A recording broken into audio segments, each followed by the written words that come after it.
Amarah dan ketakutan, dua hal yang tidak bisa dipisahkan ketika sudah telat bayar pinjol. Ketika kita sudah mendengar yang namanya caci maki, hinaan, bahkan tak jarang juga kita mendengar ancaman-ancaman yang cukup tegas, ancaman yang akan sangat eksplisit gitu loh ya, sangat jelas dan bahkan seakan-akan semuanya menjadi nyata. Disitulah ketakutan tidak bisa disembunyikan. Hari ini teman-teman semuanya saya mau bahas tentang ancaman-ancaman sampah yang selalu dilontarkan oleh debt collector terhadap diri teman-teman semuanya. Apa sih sebenarnya yang sedang terjadi gitu loh. Sementara kita tahu pinjol-pinjol ini sudah dibatasi oleh aturan-aturan OJK. Benarkah hal-hal seperti ini masih diperbolehkan untuk mereka lakukan sehingga kita harus menerima begitu saja? Ya, oke. Sesuai dengan POJK nomor 22 tahun 2023. Teman-teman sama-sama mungkin sebagian sudah tahu ya. POJK nomor 22 tahun 2023 mengatur tentang aturan penagihan kredit terbaru. Di sana dilarang tegas, teman-teman semuanya, dilarang tegas pinjol itu membuat ancaman ketika melakukan penagihan, ya, atau melakukan intimidasi, penghinaan, golongan ras, suku dan segala macam. Itu tidak diperbolehkan sama sekali. Tapi yang kita lihat setiap hari, hampir setiap hari, pinjol melakukan hal itu, ya, dan bahkan tak jarang seperti yang saya sampaikan tadi, amarah dan ketakutan. Ketika intimidasi itu dilontarkan, ancaman itu dilontarkan, tak jarang teman-teman semuanya juga mengalami ketakutan. Secara tidak langsung, teman-teman sadar nggak sih apa yang sedang terjadi hari ini?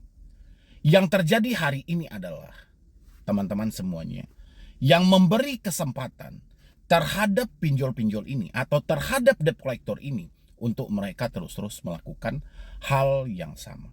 POJK telah melarang, tapi pinjol bersama debt collector tetap saja mengikuti hal itu, seakan-akan mereka tidak peduli dengan larangan dan aturan yang telah diterbitkan oleh otoritas jasa keuangan. Karena teman-teman semuanya, kenapa seperti itu? Anda ketika sudah mendapatkan ancaman, intimidasi, penghinaan, golongan, ras dan suku segala macam, seringkali terjadi gali lubang tutup lubang. Anda memaksakan diri teman-teman semuanya. Ya, harusnya ketika Anda diancam, ketika Anda diintimidasi, Anda tidak perlu lagi mencari talangan dana. Ya, ancaman kan sudah cukup. Tidak ada perjanjian bahwasanya kita akan diancam. Tidak ada perjanjian kita akan menerima intimidasi. Tidak ada perjanjian kita akan menerima penghinaan. Ya, tapi ketika hal itu dilakukan, Anda begitu ketakutan teman-teman semuanya. Bahkan Anda nekat, ada yang jual aset, ada yang menggadaikan aset, ada yang sampai berhutang kembali ke pinjol-pinjol yang lain.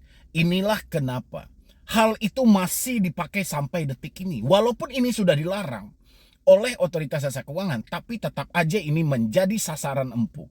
Sasaran yang paling luar biasa bagi sektor penagih hutang. Ya, jadi saya berharap teman-teman semuanya setelah Anda menonton ini, ketika Anda mendapatkan ancaman, intimidasi, dipermalukan dan segala macam, ambil kesimpulan, ini tidak layak untuk kita bayar. Kenapa? Larangan yang jelas-jelas itu dilarang tapi dilakukan. Ya, ngapain kita harus mengikuti juga seperti mau mereka? Harusnya seimbang dong. Mereka dilarang aja tidak mau, ya ngapain kita harus disuruh? Ya, jadi kalau Anda sudah mendapatkan ancaman, Anda sudah mendapatkan intimidasi, jangan ada lagi yang membayar. Oke, teman-teman semuanya, itu yang pertama. Yang kedua adalah selalu mereka berupaya melakukan penagihan secara terus-menerus. Padahal sudah dijelaskan, pinjol boleh melakukan penagihan mulai jam 8 pagi sampai jam 8 malam. Ini menagihnya jam berapa? Jam 9, jam 10, jam 11, jam 12 gitu loh. Ya, Anda juga memberi peluang tentang hal itu. Ketika mereka menghubungi, harusnya Anda memblok, bahkan Anda mengganti nomor tersebut, supaya mereka tidak menghubungi secara terus-menerus. Itu kan sudah dijelaskan, tidak boleh menghubungi secara terus-menerus yang sifatnya mengganggu, dan itu pun juga dibatasi. Dari jam 8 pagi sampai jam 8 malam. Bukan berarti mereka start menghubungi kita jam 8, mereka berhentinya jam 8 malam. Nggak boleh juga seperti itu. Ya, karena menghubungi secara terus-menerus sifatnya mengganggu. Maka dari itu buat teman-teman semuanya, Anda Kalau sudah ditelepon secara terus-menerus tanpa henti ya oleh debt collector pinjol, atau misalnya Anda di-chat secara terus-menerus tanpa henti juga gitu loh. Ya bahkan melampaui dari batas waktu yang ada. Ambil aja kesimpulan lagi teman-teman. Sumbernya ada di sana itu. Nomor teleponnya Anda ganti, WA-nya Anda hapus, emailnya juga seperti itu. Biar kita bisa membatasi, jangan dibiarkan lagi gitu loh. Ini sudah tahu mereka menghubungi di luar batas yang telah ditentukan. Anda membiarkan hal itu terjadi. Ini yang luar biasanya teman-temanku. Oke. Yang kedua adalah tidak boleh, yang ketiga adalah tidak boleh mereka ini mendatangi di luar dari alamat domisili konsumen. Oke. Debt collector yang datang ke kantor dengan cara berkunjung tanpa ada kesepakatan, tanpa ada perjanjian yang jelas dengan diri Anda. Itu semuanya tolong divideokan. Divideokan semuanya teman-teman.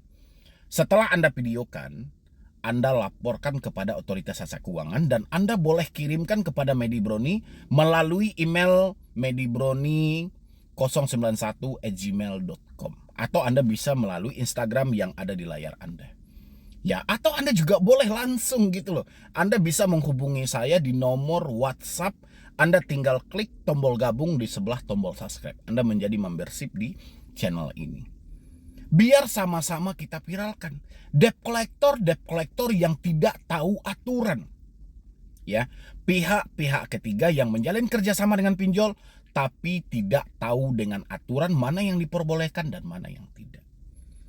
Oke, teman-temanku, itu tidak boleh. Menagih di luar alamat domisili konsumen tidak diperbolehkan kecuali ada perjanjian, ada kesepakatan, mereka meminta izin kepada diri Anda. Boleh. Tapi selagi hal itu belum mereka lakukan, itu tidak diperbolehkan sama sekali. Makanya dari itu buat teman-teman semuanya, ya ini buat Anda semuanya ini, Anda kan sudah tahu tuh hal-hal yang tidak diperbolehkan. Jadi supaya jangan lagi berbarengan amarah dengan ketakutan ini, tahu Anda hal apa yang harus Anda atasi? Mengganti nomor telepon. Itu teman-temanku.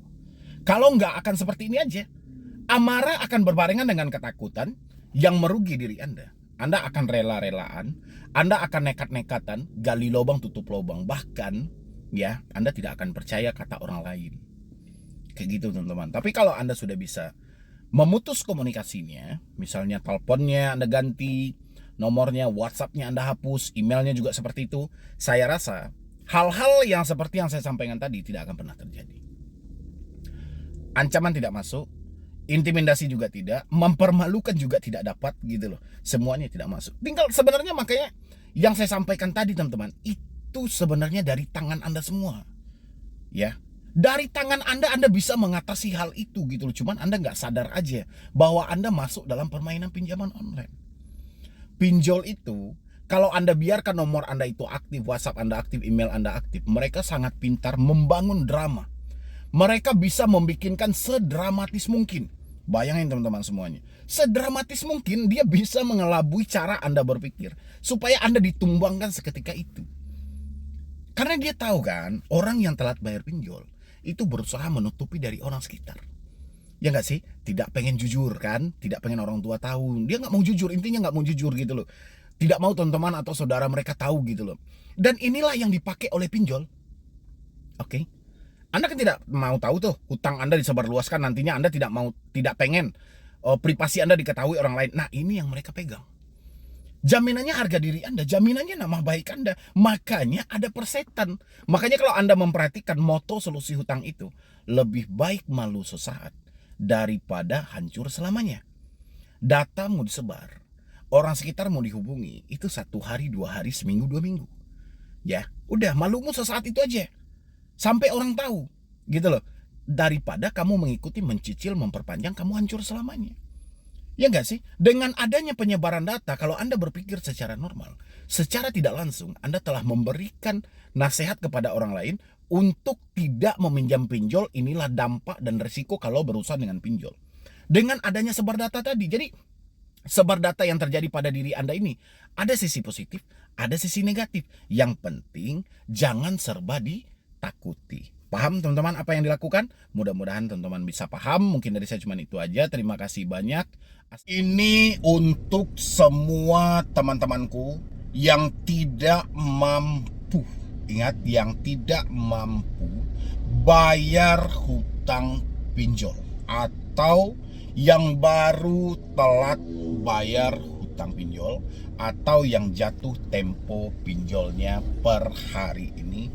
Tolong didengarin sampai habis, jangan teman-teman skip kalau teman-teman ingin ya bebas dari pinjol, DC tidak datang ke rumah, tidak terjadi penyebaran data, dan apa yang harus dilakukan buat ke depannya. Setuju teman-teman semuanya? Saya membahas ini, yang setuju ketik setuju di dalam kolom komentar, dan jangan lupa juga untuk di-share video ini sebanyak-banyaknya ke teman-teman kita di luar sana yang sampai detik ini masih berupaya untuk mencari-cari pinjaman online.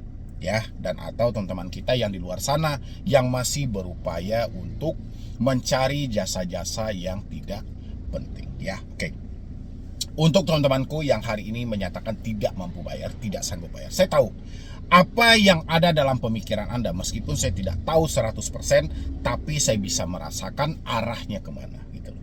Ketika Anda menyatakan tidak mampu, pasti segala hal muncul dalam pemikiran Anda. Kapan DC datang ke rumah? Apa yang akan terjadi selanjutnya pada diri saya? Benarkah aset saya akan diambil? Atau saya akan diproses ke jalur hukum? Atau saya akan dipenjara? Atau saya akan dicelakai? Sesuai dengan kata-kata yang selalu disampaikan oleh debt collector melalui chat WhatsApp. Dan habis itu, ya, tindakan yang seharusnya saya lakukan buat kedepannya apa? Ya, yang penting teman-teman semuanya, ini saya ingatin dulu buat teman-teman semuanya. Yang penting, apapun yang terjadi pada diri Anda hari ini, Anda menyampaikan sudah tidak mampu, Anda menyampaikan sudah tidak sanggup, saya tidak pengen mendengar teman-teman semuanya memaksakan diri untuk gali lubang. Ya, demi berbagai alasan yang Anda lontarkan. Mungkin tidak mau penyebaran data, mungkin tidak mau DC datang ke rumah, mungkin tidak mau aset ditarik dan Anda dicelakai. Bermacam-macam versi yang teman-teman alami hari ini. Mungkin berbagai macam hal lah yang terjadi pada diri Anda. Yang jelas hari ini, kalau Anda sudah menyatakan tidak mampu, ingat teman-teman semuanya, tidak ada satu orang pun yang bisa memaksa Anda untuk terus melakukan pembayaran. Debt collector bang, oke, debt collector tugasnya memang tukang tagih. Tapi apa yang mau dia paksa kalau keadaan memang sudah tidak memungkinkan? Ya, keadaan sudah tidak memungkinkan. Apa yang mau mereka paksakan untuk Anda terus melakukan pembayaran? Nggak bisa teman-teman semuanya. Lain hal, kalau Anda membuka celah untuk terjadinya gali lubang tutup lubang. Dengan Anda mempercayai kata-kata yang seperti tadi. Ingat teman-teman, kedatangan debt collector ke rumah Anda bukan untuk mencabut nyawa Anda. Tapi mereka hanya mendapatkan surat tugas dari sebuah perusahaan yang menjalin kerjasama dengan mereka, ya, untuk menanyakan perihal tagihan ini. Anda tinggal menjelaskan fakta yang terjadi. Kalau memang tidak mampu, apa penyebab tidak mampunya? Soal debt collector, mereka bisa terima alasan Anda atau tidak, itu bukan urusan mereka lagi. Ya, dan Anda pun tidak usah terlalu menggubris hal itu. Bang, debt collectornya tidak mau tahu, mereka terus mendesak dan segala macam. Jangan kasih ruang mereka untuk mendesak. Karena segala sesuatu ini telah diperhitungkan dan dipertimbangkan oleh pinjol. Sebelum dana ini dicairkan kepada diri Anda, pinjol telah mempertimbangkan konsekuensi seperti ini, bahkan tingkat gagal bayarnya nanti. Jadi nggak usah teman-teman terlalu membesar-besarkan suasana dengan Anda mempercayai semua pemikiran buruk. Ya, satu hal saja yang akan terjadi, nama Anda akan tercatat dalam skor kredit bermasalah kalau pinjol melaporkan nama Anda tersebut sebagai nasabah yang bermasalah. Ya, dan habis itu lagi buat teman-temanku semuanya yang selalu berupaya di luar sana, sengaja untuk ingin menghilang dari pinjaman online, atau Anda sengaja ingin lari, ingin kabur dan segala macam. Habis itu Anda bertemu dengan jasa-jasa yang ditawarkan di media sosial. Itu jangan teman-teman semuanya. Kalau memang Anda mampu membayar jasa tersebut, alangkah baiknya teman-teman semuanya cicil aja hutang Anda gitu. Negosiasikan aja dan cicilkan. Uang jasa tadi Anda cicilkan gitu. Karena itu sudah nggak nyambung teman-teman semuanya. Anda menyatakan tidak mampu. Tapi di sisi lain Anda memaksakan diri untuk memakai jasa, bahkan jasa-jasa yang terkadang nggak nyambung lagi dengan logika gitu loh. Dia sanggup membayar sekian puluh persen itu sudah luar biasa teman-teman semuanya. Ya. Dan habis itu, tindakan yang kita lakukan buat ke depan. Nah, ini penting teman-teman, Anda harus pahami dulu. Sebelum Anda melakukan tindakan ini buat ke depannya, hal-hal ini harus Anda pahami. Hal-hal yang selalu memicu, ya, memicu kegelisahan dalam pemikiran, memicu kesetresan dalam pemikiran Anda harus temukan dulu. Apa yang menjadi penyebabnya? Ya, jangan akibatnya setiap saat yang Anda urus. Akibatnya kapan Desi datang ke rumah, daerah mana yang dikunjungi, tarik aset atau tidak, proses hukum atau tidak, ini akibatnya teman-teman. Ya, akibat ini ada karena ada penyebabnya. Apa penyebabnya sehingga Anda memikirkan hal ini secara terus-menerus? Apakah debt collector itu secara langsung menyampaikan Anda kalau tidak bayar Anda akan kami penjara? Apakah ada? Dia datang langsung ke rumah Anda, dia sampaikan hal seperti itu. Ya, atau surat tugas mereka itu, ini surat tugas kami, mereka langsung tunjukkan dan segala macam, ada? Enggak, teman-teman semuanya. Pemicu akibat ini terjadi sehingga Anda bertanya kapan Desi datang ke rumah, daerah mana yang dikunjungi. Ini penyebabnya tidak pernah lepas. Ya, mungkin saya berulang-ulang kali menyampaikan, tidak pernah lepas dari yang namanya telepon. Telepon inilah penyebabnya teman-teman. Dari WhatsApp inilah penyebabnya. Dari email inilah penyebabnya. Kalau teman-teman tidak mau ya mendengar akibatnya supaya jangan terjadi panik, stres dalam diri Anda, putuslah segala penyebab yang menimbulkan kebingungan dalam diri Anda. Dengan begitu, Anda akan cepat dan dengan mudah lepas dari semua jeratan ini, teman-teman. Lepas dari posisi ini bukan berarti hutang Anda lunas. Bukan berarti hutang Anda auto lunas. Tapi kan saya tanya dulu sama teman-teman. Hari ini Anda menyatakan tidak mampu, apakah Anda berhenti berusaha? Kan tidak dong.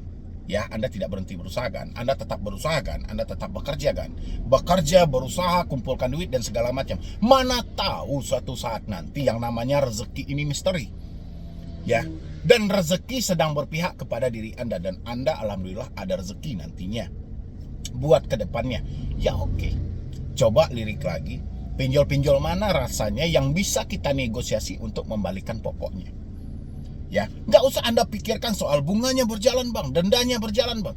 Nggak usah, itu hanya menambah beban dalam diri Anda aja. Sekarang fokus aja. Fokus kita kemana? Fokus kita adalah bagaimana caranya kita memperbaiki hidup kita. Kalau hidup kita sudah baik, otomatis rezeki pun akan bisa kita dapatkan. Kita akan bisa bekerja, kita akan bisa berusaha. Ketika kita bisa bekerja dan berusaha, otomatis kita mendapatkan rezeki dan kita sisihkan.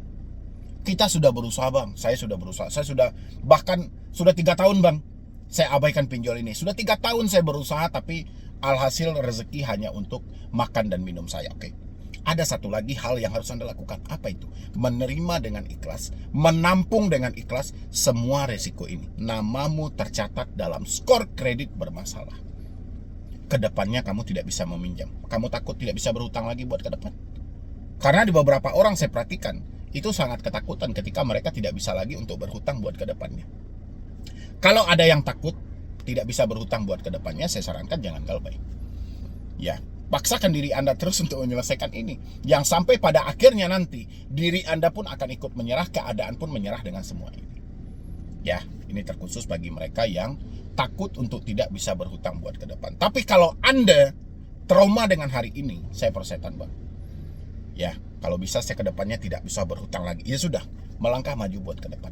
Tidak ada resiko yang memberatkan kecuali dalam pemikiran Anda sendiri. Cuman itu yang bisa Anda lakukan hari ini. Ingat teman-teman semuanya. Satu-satunya yang bisa membebaskan Anda dari jeratan pinjaman online adalah diri Anda sendiri. Dengan cara tidak mempercayai kejadian-kejadian buruk, hal-hal buruk yang akan menimpa Anda. Anda tidak usah mempercayai hal itu. Sekarang Anda dorong diri Anda, saya harus berubah. Saya harus melangkah ke depan, saya harus berusaha, saya harus bekerja. Hal-hal seperti ini saya jadikan sebagai batu loncatan untuk hidup saya sekian kali lipat lagi jauh lebih baik buat ke depannya. Itu adalah pemikiran yang positif. Soal debt collector gimana bang? Kan sudah saya sampaikan tadi. Kalau Anda sudah kenal penyebabnya putuslah dulu. supaya akibatnya tidak terus-terusan muncul di dalam pemikiran Anda, supaya Anda tidak berlomba-lomba atau mencari tahu hal-hal yang harus kita lakukan buat ke depannya. Tinggal Anda bisa fokus berbenah diri. Apakah salah bang kita memutus komunikasinya, telepon, WhatsApp, dan email? Nggak ada yang salah. Makanya kan kita tahu tadi itu akibatnya adalah kita bertanya, DC datang ke rumah daerah yang mau dikunjungi, kita merasa tidak aman, kita merasa tidak tenang, ya kan? Yang seharusnya nomor ini adalah dipergunakan oleh debt collector untuk menanyakan apa yang sedang terjadi, malah nomor WhatsApp atau nomor telepon dijadikan sebagai sarana tempat mencaci maki dan menghina. Inilah yang harus kita batasi, ya teman-teman semuanya. Jadi saya berharap sebelum pergantian bulan Januari ini ke Februari, teman-teman semuanya, itu Anda sudah bisa berdamai dengan diri Anda sendiri, dan kedepannya tidak ada lagi orang-orang yang masih gali lubang tutup lubang, berupaya mencari talangan-talangan dana dengan cara berhutang untuk menyelesaikan hutang-hutang tersebut dengan dalih supaya tidak terjadi sebar data, supaya DC tidak datang ke rumah. Saya tidak pengen lagi Anda memperluas hutang Anda, memperbanyak hutang Anda hanya semata gara-gara ini. Sudah saatnya Anda melawan semua ketakutan itu, bawa dirimu keluar dari semua ini dan bebaskan. Oke, jadi sekian dulu dari saya, Mandy Browning. Wassalam.